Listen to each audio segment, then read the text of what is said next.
Vali Bey'imize çok teşekkür ediyoruz projemize destek verdiği için. Sağ olsunlar kitap göndermişler. Biz de şimdi kitaplarımızı kitaplığımıza diziyoruz.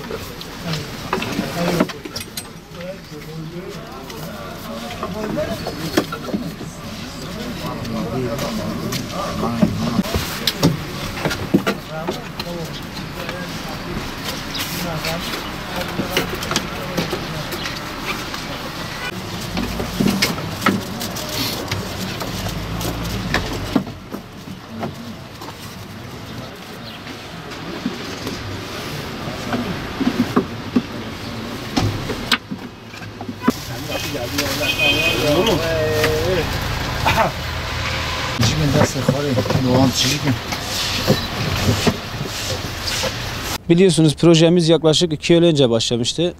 Geçen hafta Vali Bey'imize bir çağrıda bulunmuştuk. Sağ olsun o da çağrımıza cevaben bugün bize kitap yolladı. Biz de kitaplarımızı raflarımıza yerleştirdik. Buradaki amacımızı kitapların okumanın yaygınlaşması önemini arz ettik. Bizim amacımız diğer araçlarda da otobüslerde olsun, diğer araçlarda da olsun bu kitapların yaygınlaşması.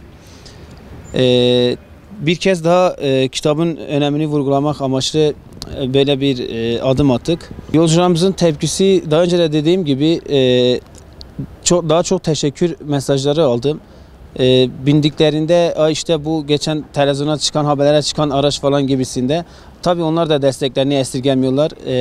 Özellikle öğrenci kesimlerinden bayağı bir söz aldık bize kitap getirmeleri konusunda. Esnaflarımızdan da söz aldık. Bunu daha da yaygınlaştırmak için. Arkadaşlar da tabii önceki kitaplarda onların da desteği büyük. Onlar da destek sözü verdiler. İşte daha da büyüteceğiz inşallah hep beraber. Onlarda da o sözü aldık. Onlar da yapacaklar. Şu an tek tük ama daha da yaygınlaştıracağız inşallah.